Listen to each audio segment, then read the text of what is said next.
Doctor, bueno, vamos a entrar con el tema de los bloqueos que durante un par de semanas, un poco más, eh, pues llevaron a cabo estos grupos radicales de la CENTE, supuestos maestros.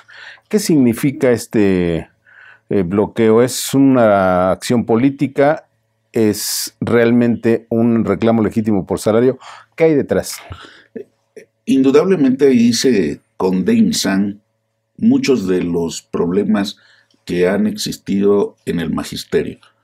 Y esto pone en perspectiva la forma en que pretende atender a estos grupos, vamos a llamarle antes de oposición y ahora aliados, no solamente electorales, políticos y sociales, que el nuevo gobierno ha impulsado. Lo que se ha visto hasta la fecha es que son venciditas, como el propio presidente lo ha señalado. Quiere jugar a tensar la cuerda, a tensar ese pequeño hilo en donde la liga puede estirarse hasta donde más se dé, pero tener consecuencias graves. La verdad es que el problema no es que lo pague el gobierno en sus tres niveles. Quien lo está pagando es la sociedad, y a quien se está afectando es a la sociedad misma, en sus niños, en sus jóvenes, porque finalmente no están cumpliendo para lo que han sido contratados. Claro, y eso es violatorio a cualquier norma establecida. Si el juego es ese, creo que es un juego bastante perverso. A ver, doctor, muchos hemos criticado al propio gobierno porque las tácticas de la CENTE al bloquear, por ejemplo, una vía de ferrocarril, impedir el tránsito de las locomotoras y demás, es un delito grave que la propia Constitución lo tipifica. ¿Por qué no actúa el gobierno?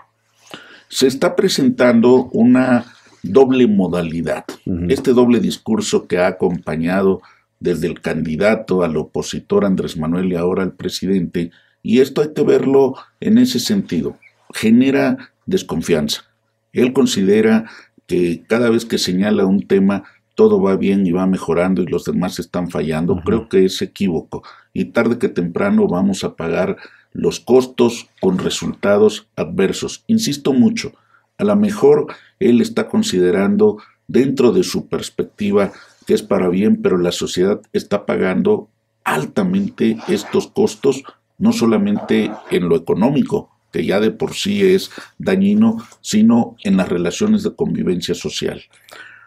¿Qué significa que no se cumple la razón básica del Estado? Es decir, proteger los bienes, las vidas y la libertad, la tranquilidad de los ciudadanos. Es contraproducente. Él ha estado manejando un discurso de no violencia, pero en realidad está confundiendo la acción que debe ser una acción republicana, jurídica, legal, con una idea de represión.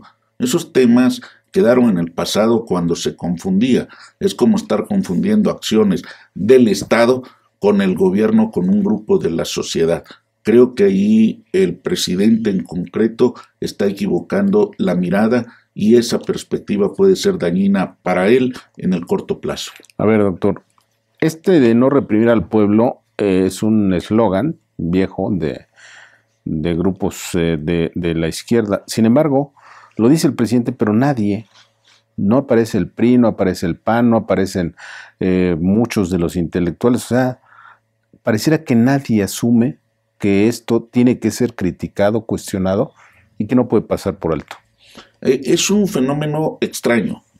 Pensándolo rápidamente, es un fenómeno doble. ¿Qué es lo que estamos viendo? Una oposición difuminada, diseminada, no quiero decir que extinguida, porque de vez en cuando aparecen algunas voces, pero no está articulada.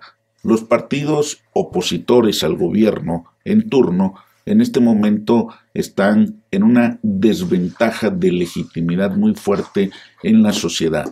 Y desde luego, entre los intelectuales, muchos están haciendo cálculos sobre los alcances que puede tener una oposición abierta que podría tener represalias o podría tener una fuerza, al margen de que el presidente diga todos los días que hay libertad de expresión, que no hay control, que todo se permite.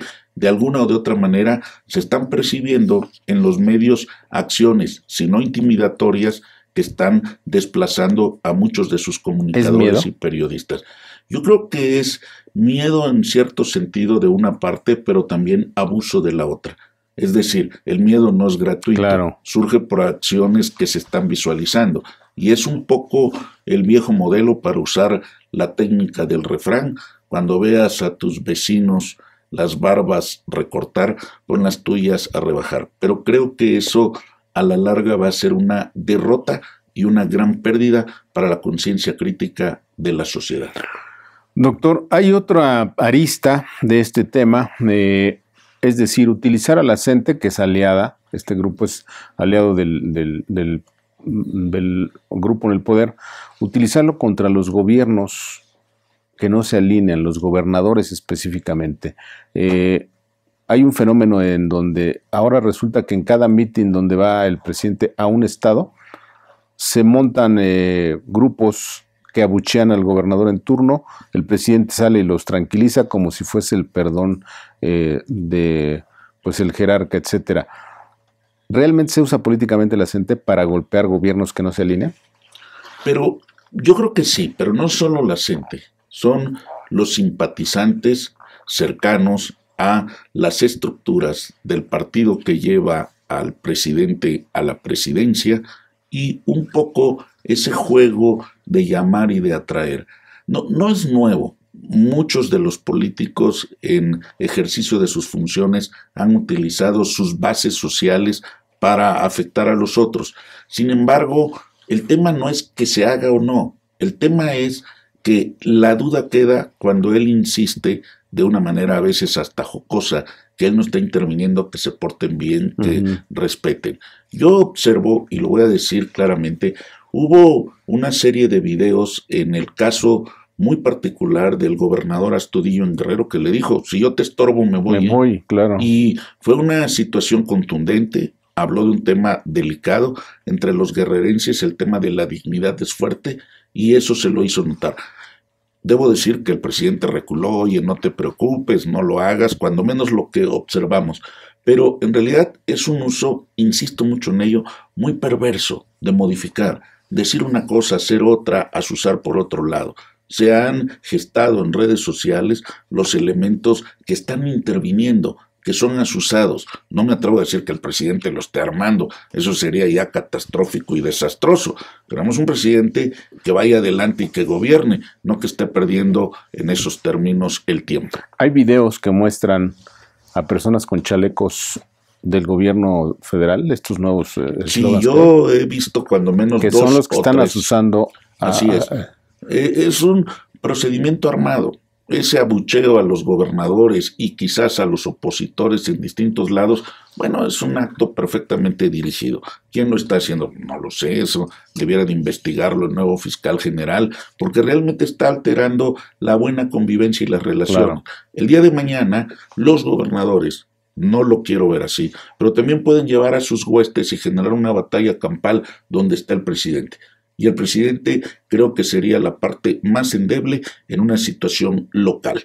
Esto no lo está visualizando él quizás, claro, o cree que está por encima cercana de ello, pero la gente que está trabajando estos temas de seguridad, las amenazas que ya existen, deben valorarlo. No solo por el presidente, yo insisto mucho en ello, también por la gente que está a su alrededor, la sociedad. El tema es ese.